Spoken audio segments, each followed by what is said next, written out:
Welcome to the webinar on how to present and speak without notes. And as a speaking trainer and coach, one of the common questions I get asked is, Peter, how can you deliver a 90-minute keynote speech? How can you deliver a 6-hour workshop without needing to read your notes, without constantly referring back to your notes? What's the secret that enables you to present without notes? And if you've ever been at a seminar or a conference and you've seen a motivational speaker or maybe the after dinner speaker, a lot of their presentations are delivered without notes. Steve Jobs, when he used to do his Apple presentations, used to deliver his material without notes in a very engaging way. So being able to present without notes enables you to focus on other things. What it means is you've got your content under control, and now you can focus on the process, the group dynamics, reading the room, the other aspects of public speaking. How am I going to use my voice? How am I going to use the platform? Because you know your material. A few more people joining, so welcome. A little bit about myself. I am a public speaking trainer and coach, and my passion is helping people find their voice so that they can confidently and effectively get their point of view across. Get their point of view across to others in the workplace, to people that need to hear the message. I know that most people I work with have got something to say, and a lot of people just don't have the confidence to say it. So my passion is ensuring that you do have the ability, the confidence to get your message across both effectively and more confidently. A little bit about me, for those of you who don't know, I'm a person who stutters.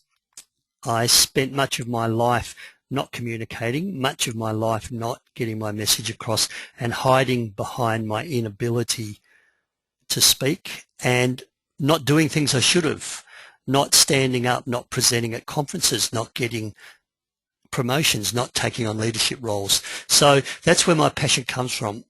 I want anybody that wants to achieve something through the spoken word to be able to do that. You can find out a little bit more about me on my website, and certainly more about my workshops and my free webinars, and of course my free newsletter. So this seminar is about how do you speak without the need for notes. Now, notes do have a role. It's what can I do that enables me to deliver my content without being reliant on my notes or without reading from a script. You can see the difference. The person, the speaker who reads straight from their notes, straight from their script, or constantly is flicking through pages to find out where they're at, opposed to the person who delivers without the need for notes. But notes do have a role. Notes do have a role. And this is what I recommend in terms of preparing to speak without the need for notes. First of all, do have a full script. Now, your script doesn't have to be perfect, but have 4 or 5 pages that captures what you want to speak about. And you probably need to do that anyhow as you're preparing or planning your presentation or your workshop.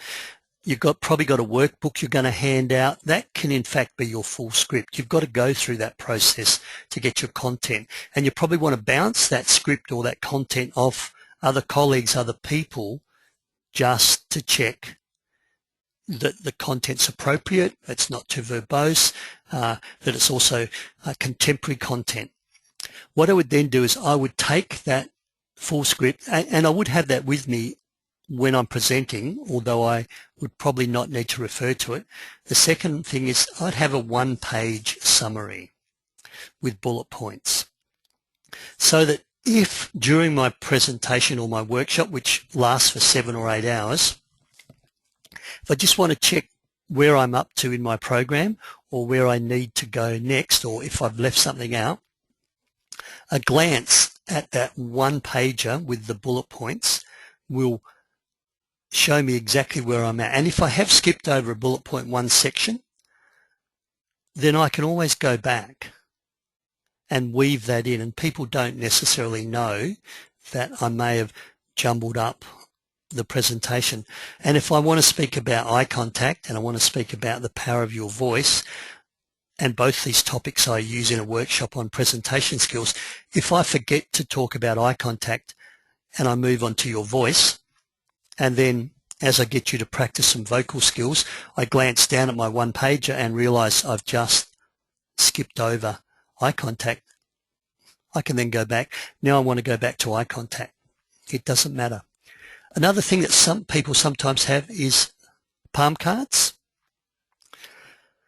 Palm cards are probably less effective in my view than the one pager, but sometimes the palm cards are good when you've got some quotations or some data or some statistics that you need to remember, and it's a little bit complex. So at that stage you hold up the palm card and you might have to read the quote. So Sir Winston Churchill said, if you can stand on your feet and speak to a group of people, then you have a very powerful skill.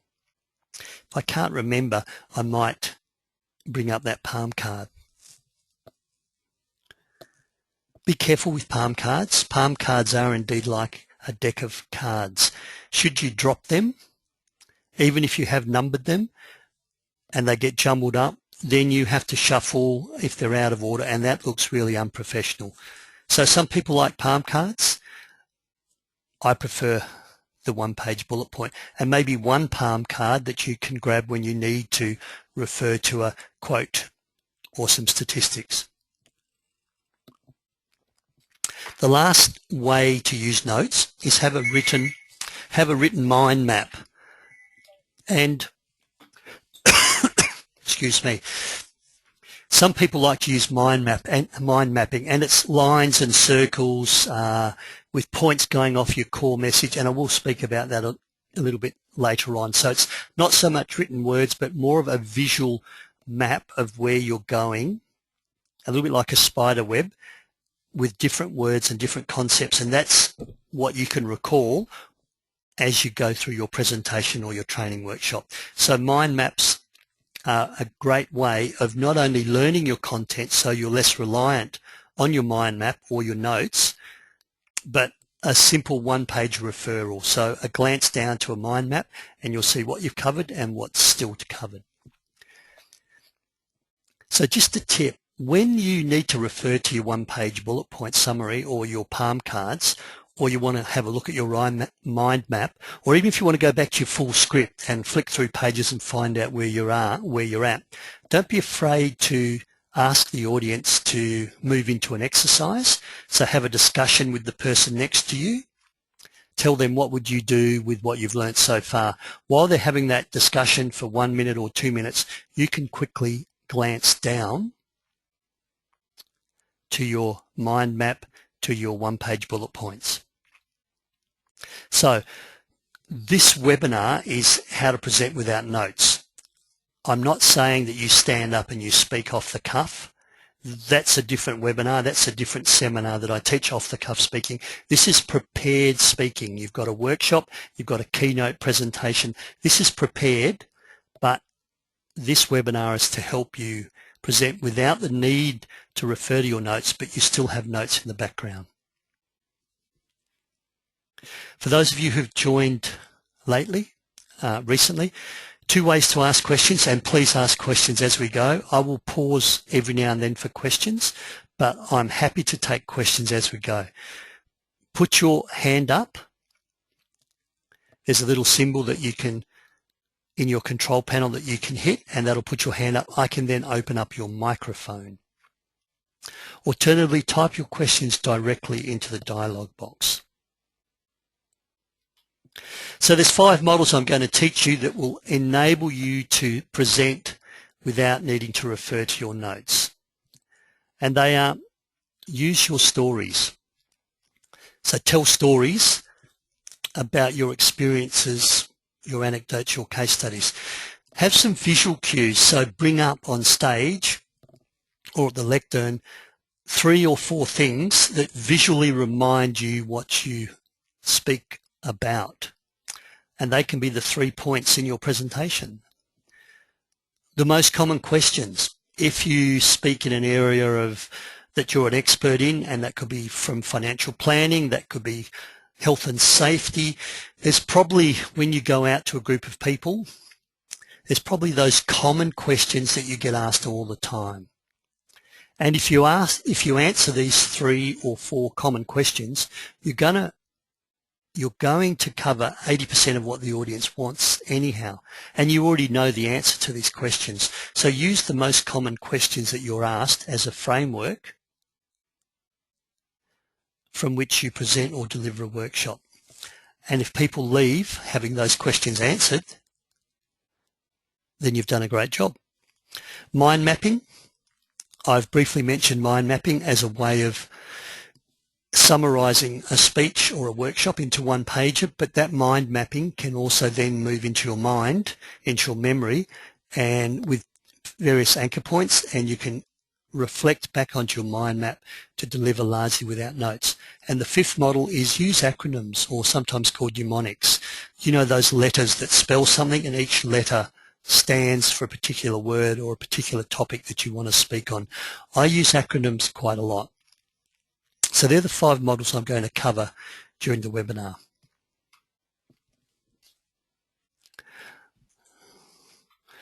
Okay, the first one, use your personal stories.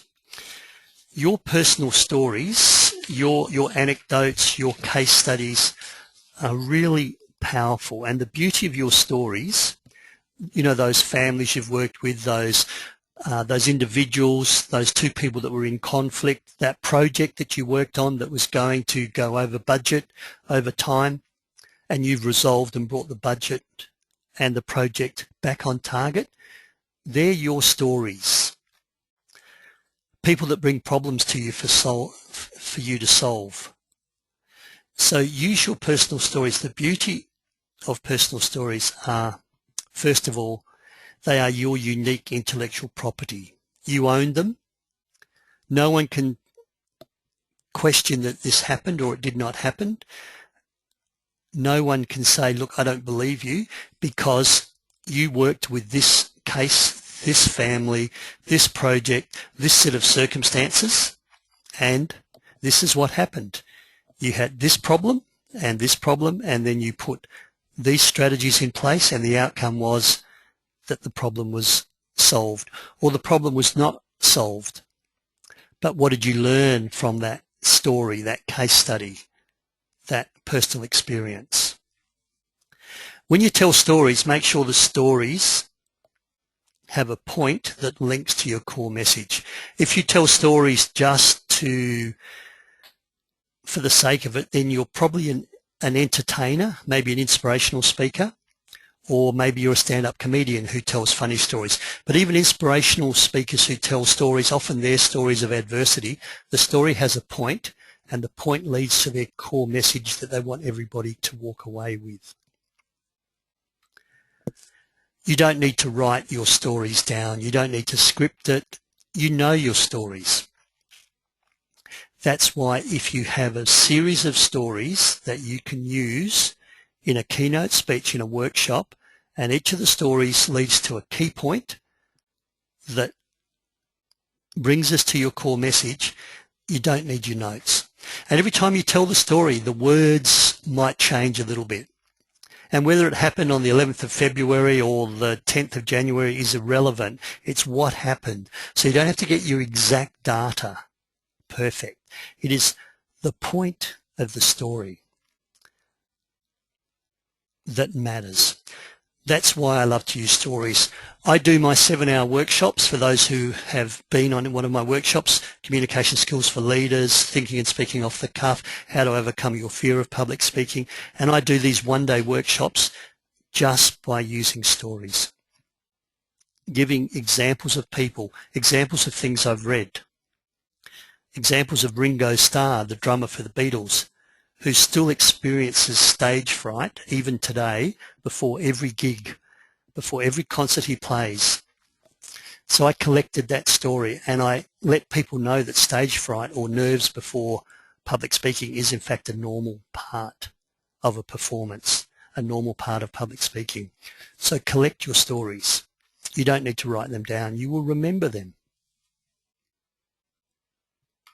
And then weave your stories around 3 to 4 key points in your message. Have a number of stories for each point. And what this enables you to do is if you've got a half-hour speech with 3 points or 4 points, you probably only need one example, one anecdote, one story per point. Let's say you now are asked to speak for an hour, then you might bring 2 or 3 stories for each point. 2 or 3 examples, maybe a positive example and maybe a negative example, just to illustrate what you're trying to say. If it's in the area of financial planning, really the earlier you start, and if we could just get this to our teenage kids today, the earlier you start investing, the less you have to worry about it later on in life. And there's wonderful examples of people who started early and people who waited till they're 40 to decide to start planning for retirement. And of course, Albert Einstein spoke about compound interest being the greatest force known on this universe. Compound interest, the greatest force known in this universe, according to Albert Einstein. So you use your stories and you collect your anecdotes, depending on what topic you speak on. Just to put this in another visual format, those of you who've been to my presentation skills workshops know that I talk about having a core message that runs all the way through. You have an opening and you have a conclusion, and then 3 to 4 points. And I like 3 points because 3s just work. They're memorable, they're rhythmical, they stick. And around each point, build stories, examples, case studies. Around the next point, build other stories, case studies, examples that take us to this point. Around the third point, another bank of stories. The beauty of this also in building a bank of stories for each point, if your mind goes blank around one of the stories you're going to tell, because you've got such depth of knowledge around this point, you just bring another story. You just bring another story. So that's the power of using your stories. They're yours. They're your unique intellectual property, and you don't have to write them down. You don't have to script them. You don't have to remember them because you already remember them. I'm going to pause for a moment. This is the time to put up your hand and ask questions. Type them in the question box.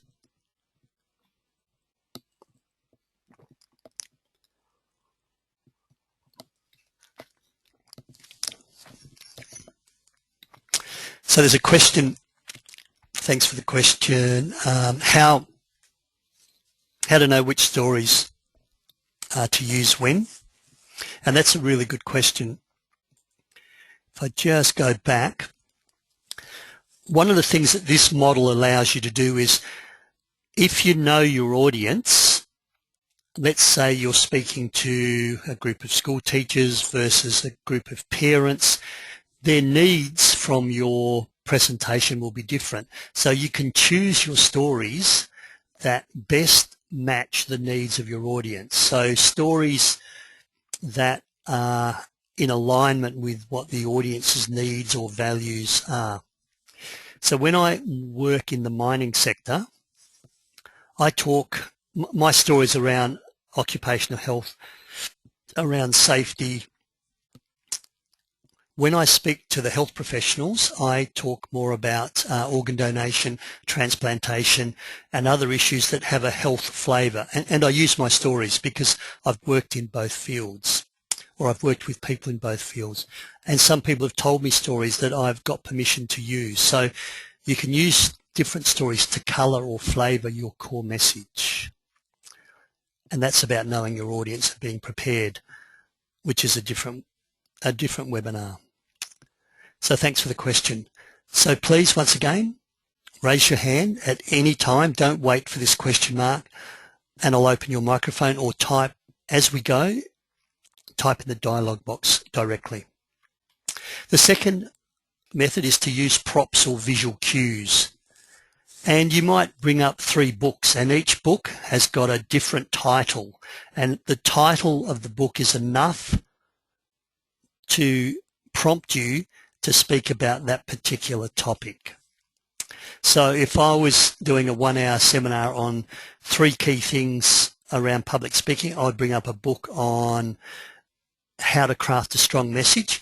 I'd bring up a book on the power of your body language, and I'd also bring up a book on how to connect and build rapport with your audience. Because if you've got a great message and you've got good body language and you're not in rapport, you haven't connected, then you'll miss the mark. So those 3 books, and maybe the contents, because I've read them, there's enough material in that book with my own experience to now do a 1-hour speech.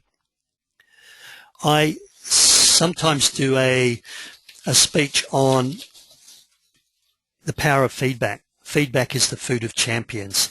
And as a speaker, there's 3 ways that you can get feedback. And all I need is 3 little prompts for this 45-minute speech. In fact, I've done it so often now I don't even need my prompts. But at first, I would bring up a photograph or a postcode of a crowd. That's my first prompt. This is not a very good photograph, but use someone in the crowd to give you feedback. Now I can talk about 15 minutes. How do you choose someone? You know, the first person who arrives, shake their hand, greet them, ask them, will they give you feedback? Give them permission to give you honest feedback and specific, and it needs to be immediate, not in 3 months' time, but straight after your seminar, they will give you feedback on how you've gone. That's maybe the first 10 to 15 minutes. Different ways of using the crowd. Maybe you've got a colleague, a trusted colleague. The second way of getting really good feedback, and I might have just a little handheld mirror. Just a little handheld mirror. And one way to give feedback, especially with your facial expressions, your non-verbal communication, what are your hands doing? Are your palms up or are your palms down? Are your hands bouncing, creating noisy background information, or are your hands nice and still and deliberate in their movement? What are your hands doing when they're not moving? Are they in a nice resting position? The mirror will give you that feedback. So there's point number 2 on my feedback as the food of champions, how to gain feedback so that you can improve your public speaking skills. It's a great way. Gestures, facial expressions. And the third point would be I'd bring up either my smartphone or a little video camera, because the video camera does not lie. So when you're presenting, don't be afraid to use a video camera, or give someone your smartphone and say, can you record the first 5 minutes? So by bringing up some props, some visual cues, you can now present without the need to refer to your notes. So the video camera is great. Allows visual feedback, auditory feedback. You can also hear the sound. You can also use it multiple times, so you can see how you presented 3 months ago, how you presented today, and you can do a comparison. You can email the MP3 or the AVI file to someone else to give you feedback. So that's what I mean by visual cues. Just bring some things up that remind you. Another thing that you can use as a visual cue is, of course, your PowerPoint slides. Please don't just put words on your PowerPoint slides. Don't just put bullet points and then read. That's called death by PowerPoint, or sometimes known as PowerPoint poisoning. But do have an image or a graph or a cartoon or a quote or a model that gives you enough to remind you what you want to speak on. And this visual might be that perseverance is what you need to succeed. As you go about trying to improve your public speaking, trying to improve your business, there's always going to be barriers, stumbling blocks, roadblocks. But if you persevere, you will find a way. You will find a way to get through. So use your PowerPoint presentations as a visual cue. Really quite powerful.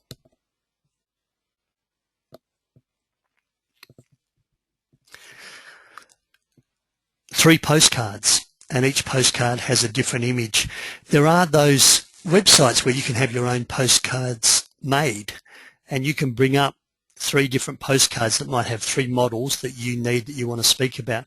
And then you can also print extra postcards that you can then hand out to people who attend your workshop or your seminar. Any questions on visual cues or props?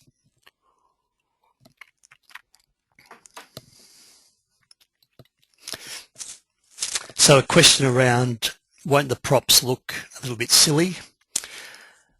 I guess they can.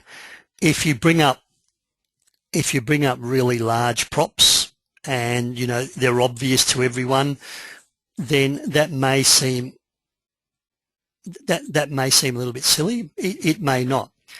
But I think if you had on the lectern or the table, if you had 3 books laid out, or three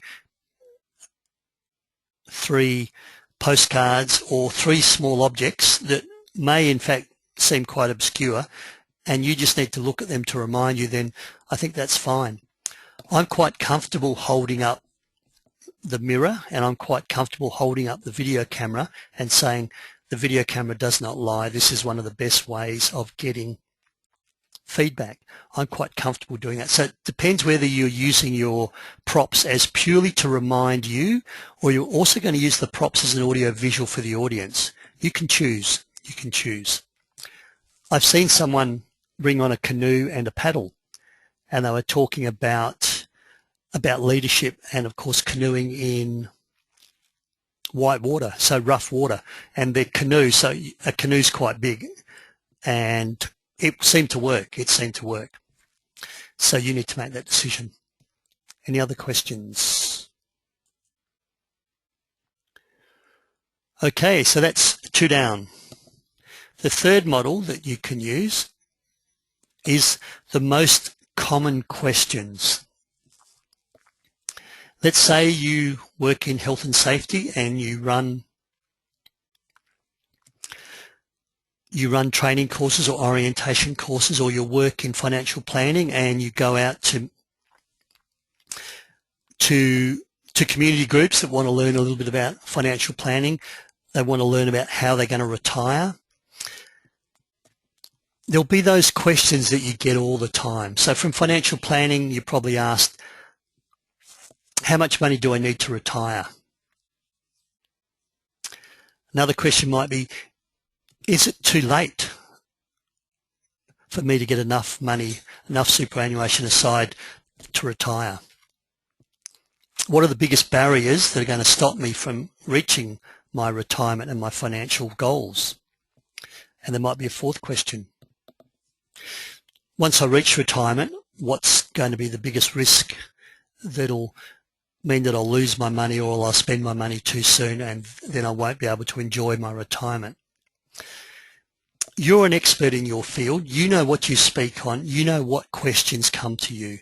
Use the most common questions, as in a Q&A. Use the most common questions as your 3 points. You know the answers to these questions. You don't have to write them. You don't have to script them. You get asked these questions all the time. So prepare a presentation with point 1 is question 1. Talk about the answer. You know it. You know the biggest barrier that stops people from retiring and enjoying the lifestyle and income they deserve, and that is that they wait too long to start. It's the procrastination. So the earlier you start contributing to your superannuation, let me give you some examples. Bang, bang, bang. By the way, I'm not a financial planner. Second question is, don't you know the answer? So this is just another model that will enable you to present half an hour, 45 minutes, 2 hours, and you may have 4 questions, you may have 5 questions, and you can deliver the content without the need for notes. And if people walk away with 80% of what they wanted to know answered, then you've done a great job. And then in your Q&A, your proper Q&A session, there might be those left field questions that you weren't expecting. Then you may need to go to your notes, or you may even need to get back to people. Use the most common questions as your framework for presenting a workshop or a seminar, and you don't need to use your notes.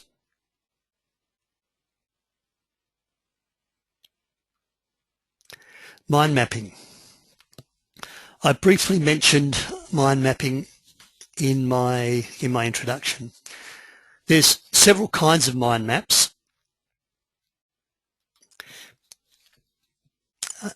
So this is the kind of mind map that when you buy mind mapping books, they try and capture this format, I suppose. What is your core message? So what do you want the audience to walk away with? What 3 or 4 points, as I said I like 3, what 3 or 4 points are going to lead people to your core message? And what are some sub-points or some examples or some data, some supporting information that will help us recognize your point, acknowledge it, and then link it back to your core message? This kind of mind map, some people can commit to memory. This kind of mind map can also be your A4 one-pager that you bring up as your backup. So when you need to refer to your mind map, once again, just take a pause, have a drink of water, and glance down at your mind map, or feel free to hold it up and have a look. Or you can even ask your audience to break into an exercise. So have a chat to the person next to you, write down 3 things that you would do differently in terms of your financial planning or whatever it is. While they're doing that, you can refer to your mind map. If you're doing a longer seminar, I also check into my bullet points, where I am on schedule at the morning tea break, at the lunch break, and the afternoon tea break.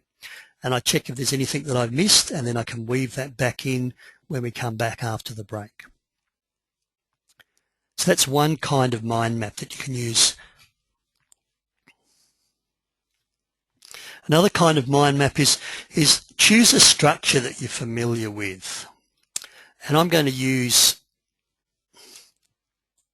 a map of Australia.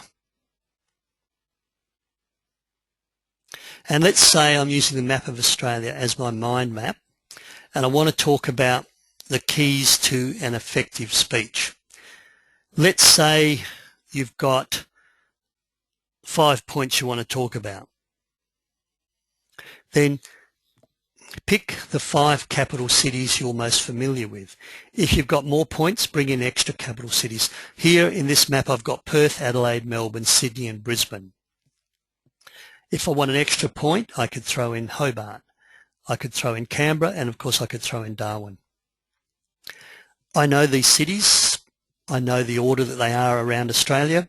So let me give you an outline, a mind map of the 5 keys to an effective speech. The first one, starting with Perth, is do your preparation.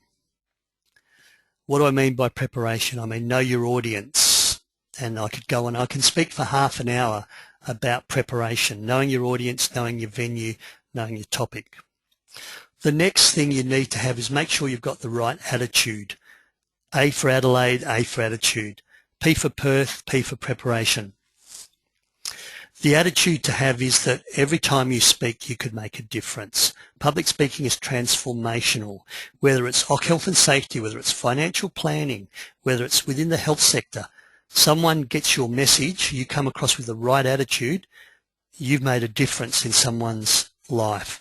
And the attitude is that you can make a difference, that this audience is special, as opposed to the attitude of, I'm just going through another presentation, it's part of my work, I don't really care. As we move to Melbourne, it's important you're really clear on your message, your core message. But more importantly, the message needs to be relevant to the audience. Some people speak on their message that they're passionate about, but the audience really doesn't care, or the audience has no interest in your message. So you need to make sure you step into your audience's shoes, understand what your audience's needs are, and make your message meet the audience's needs. That's Melbourne. Sydney, structure. One of the biggest problems with public speaking is people don't put any structure in their speech. And the structure that I use is that little map I showed you before. Starting strong, having a core message, ending strong, 3 to 4 points, and then weave your stories, your anecdotes, your case studies around your structure. Another structure is the 3 T's. Tell them what you're going to tell them, and then tell them what you told them. And B, Brisbane, make sure your body language, your gestures, your non-verbal communication is in line, is congruent with what you're saying with your message. Great messages with poor body language won't have impact. That's all I need. That map, that mind map, is enough for me to speak for 1 hour, for 2 hours without notes. Use another structure. This is still mind mapping, but a different format. So the 4 points of a compass.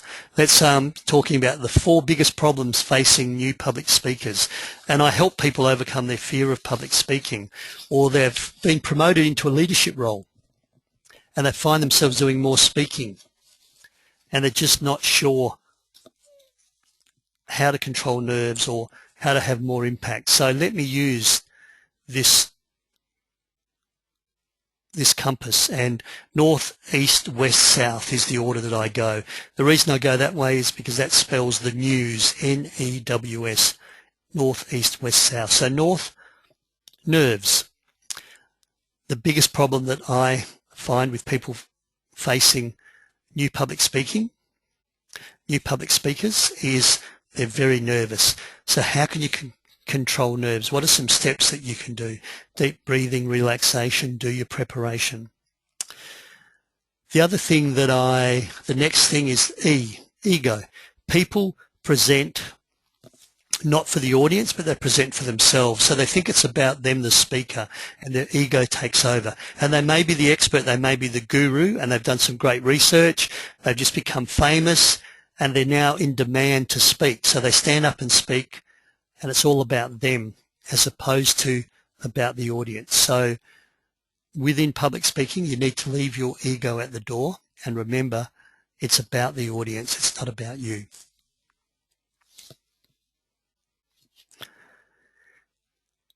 The W. Speakers, new speakers, unfamiliar speakers don't have a strong opening or a strong closing. They have a weak opening and a weak closing. That's what the W stands for. So I make sure that people start, that first 30 seconds is really strong, and the last 30 seconds, that closing, is also really strong. And the S stands for self-doubt. And self-doubt, what if people don't like my message? What if my message doesn't gel with the audience? This comes down to preparation. So how do you deal with self-doubt? I can speak about that for half an hour. So those 4 points is enough for me to speak for an hour, for 2 hours on the biggest problems facing new public speakers, people that find themselves having to speak more. Let's use a mind map. It's really quite powerful, and it helps you to present without notes. Any questions? Oh, I need to reveal the next slide.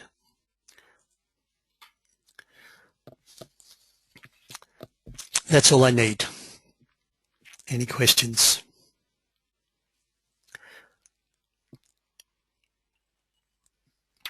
There are books on mind mapping. I think it's Tony Buzan is the mind mapping guru, and he's got lots of little models and ways of using mind maps.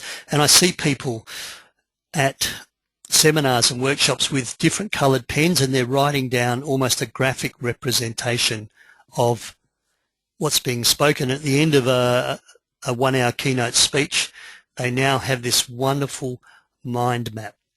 So we have a question from Colleen. Colleen, I'm going to just open up your microphone. Fire away, Colleen. Maybe I missed it, but I would like you to expand a bit more on the ego takes over. Thanks, Colleen. I'll just shut your microphone down. Okay, the ego takes over. So really the purpose of this was to show you the mind map rather than the content of what this little model is. The ego takes over. People have lots of information, or they're very passionate about what they're speaking on, and they may be an expert, they may be a guru, and they speak from a position of authority, and as opposed to trying to leave the audience with a key message and changing the audience's lives.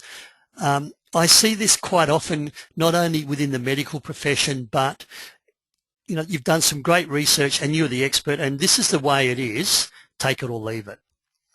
And someone asks a really silly question or a simple question or a question they don't want to answer and they sort of brush it off with not much respect. So as a speaker, I would always be very humble and I would assume that someone in the room knows more than you. So public speaking is not about making you important. It's not about elevating your importance. It's about sharing your valuable information in a very humble way for the audience. So what I find is ego, I mentioned medical people, but also newly promoted leaders. And to some extent they have to have an ego, but when you present, it's far more effective and it engages the audience and helps you build rapport if you come across as a humble speaker as opposed to someone that's almost big noting themselves or, you know, just selling their own agenda, their own products, their own research as opposed to sharing. So that's what I mean by ego. The ego takes over. So one of the things we say in public speaking is, even if you are the guru, even if you are the world's expert, when you walk into the room, you leave your ego at the door and you just become another speaker who is helping that audience get to somewhere in their life. I hope that answered your question. The next model, use acronyms or mnemonics. Oh my gosh. I use these a lot. There are those letters and those mnemonics that don't really spell anything. So something like BHAG, B-H-A-G. That word doesn't mean anything to me and it stands for big, hairy, audacious goals. And reading books around success and achieving and goal setting, you'll sometimes come across BHAG. So BHAG doesn't mean anything to me, but it's still an acronym. I like acronyms that almost echo what you're trying to say. So let me give you some examples of two of my acronyms. First one is communicate with care. So this is the attitude, and I mentioned attitude earlier on. A is for Adelaide, A is for attitude. What attitude? Well, I want you to bring an attitude of care. The C stands for conviction. Do you believe in your message? The first sale to yourself, the first sale needs to be yourself. In other words, if you don't believe what you're selling, if you don't believe what you're saying, if you don't believe the information, why would the audience buy that message off you? And sometimes people just go out and deliver material because they have to and it's part of their job. But if they don't genuinely believe what they're saying, why would the audience believe it? So conviction. The A stands for attitude, and that is, I've spoken about the attitude a little bit more, the attitude that you can make a difference, the attitude of the 1%ers, the attitude of the first date mentality, the attitude that right now there's no other place in the world than I'd rather be than before this audience.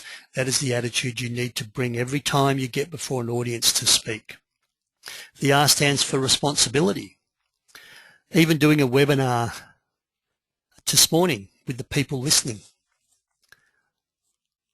is a privilege. Every time you get before an audience is a privilege. Along with that privilege comes responsibility. Public speaking is transformational. So how are you going to make a difference to those people's lives? That is the responsibility. And be aware of that. So don't just walk into a room underprepared, lightly. It doesn't matter whether they get my message or not.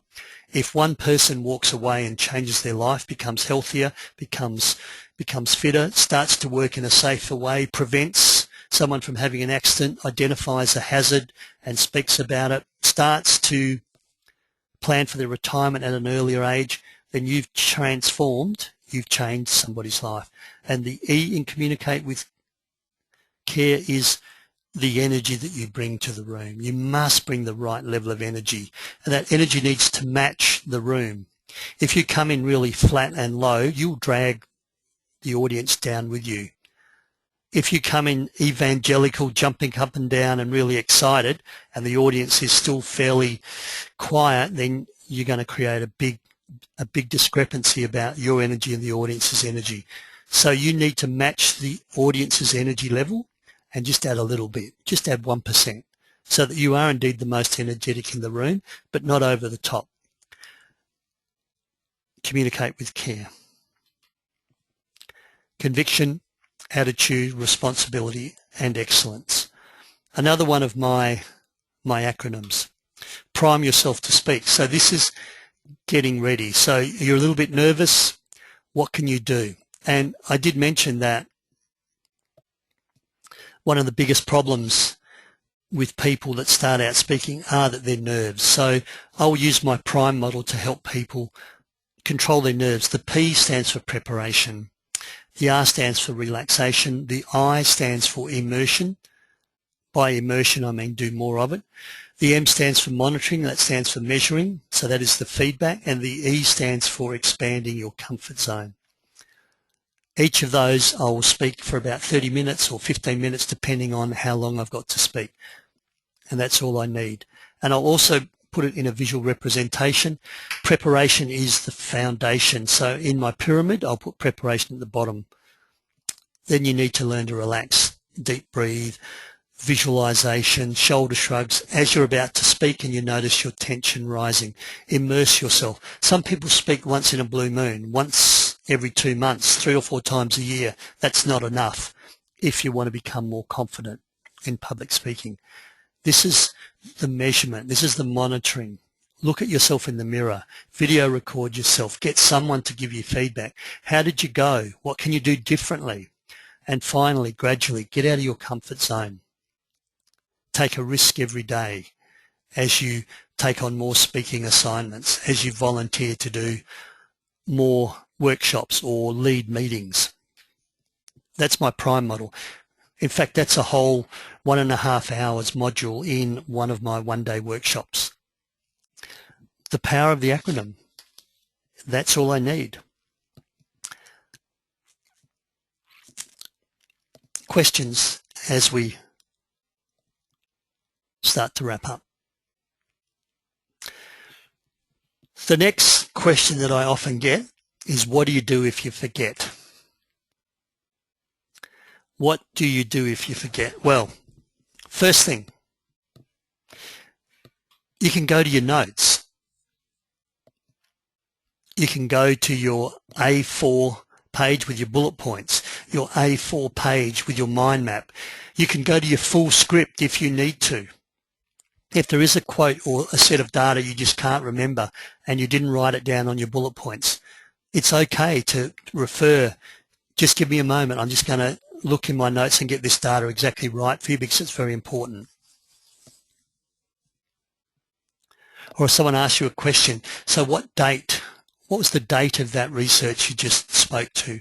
And you can't recall it, but you know it's in your full script, then you can go to your notes. Go back to your core message.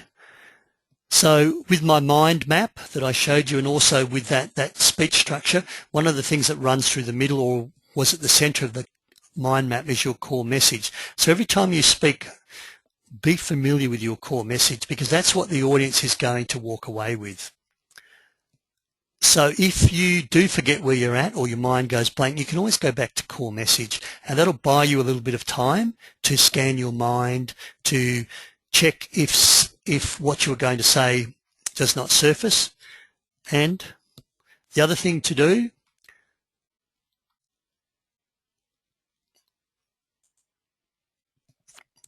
so go to your core message, and this is what I mean. So you're telling your stories, you're giving your evidence, and your mind goes blank, or you lose where you are, go back to core message. So my core message is, and whatever that is, and then that'll give you time to recover.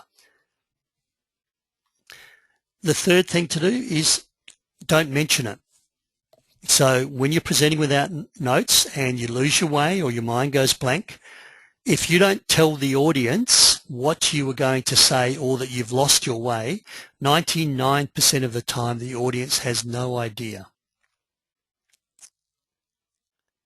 And if you trust yourself and you pause and you move on, let's move on to another story because you've lost that story, or let's move on to the next point.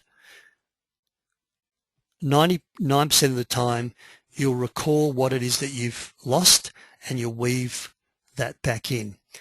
What I see is people say, oh look, I've just lost my way. What was it I was going to talk about? Oh yes, that's right, I was going to mention. And within 1 or 2 seconds, they've mentioned they've lost their way, and then they've also recovered. So if they hadn't mentioned they'd lost their way and they paused, they would have recovered, and the audience would not have known that they'd even lost their way. So don't mention it, and if you don't recover, go back to core message. And as you mention your core message, if you're still struggling, then go back to your notes. Pause and breathe. So when you don't mention it, what you do while you try to recover is pause. The pause is really powerful, and you can pause for quite a long time. You can pause for 4 to 5 seconds, which will seem a very long time for you as a speaker, but all the audience will hear is just a pause. Peter must be gathering his thought. Barack Obama pauses quite extensively. He pauses for 2 reasons. Number 1, to create effect. Number 2, to give the audience time to absorb the message he's just given. And of course, breathe.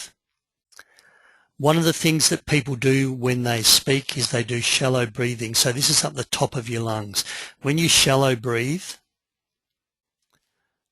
which could be from nerves or anxiety, you don't oxygenate your blood properly. And so you're standing before an audience, you're depending on your brain to think, to be agile, to respond quickly, and you decide to cut off the petrol supply. You decide to cut off the oxygen to your brain by doing shallow breathing. So if you do notice that you're getting a little bit nervous, or you maybe are losing your way, then what I would do is I would make sure that you're breathing low, that you're breathing deep. And you can put one hand on your belly button, and you'll notice as you breathe in, the belly button, your hand moves out like the balloon inflating. And as you exhale and breathe out, the hand moves in as you lower the diaphragm. If that's not moving in and out, then you're breathing up the top of your lungs and not oxygenating your bloodstream properly. So if you forget, pause, breathe, grab a drink of water. Ask the audience to do something. Now's a good time to do an exercise. Are there any questions at the moment? So as I ask for questions and I pause, I quickly flick through my notes. So that's what you do if you do forget.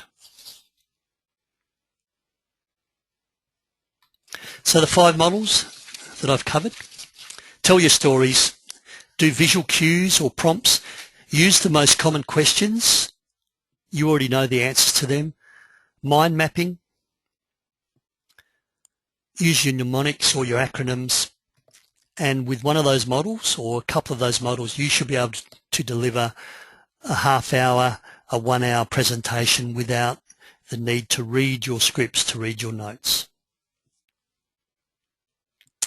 Just to let you know of some upcoming workshops. I'm in Sydney, not next week, but Monday after, 22nd of July.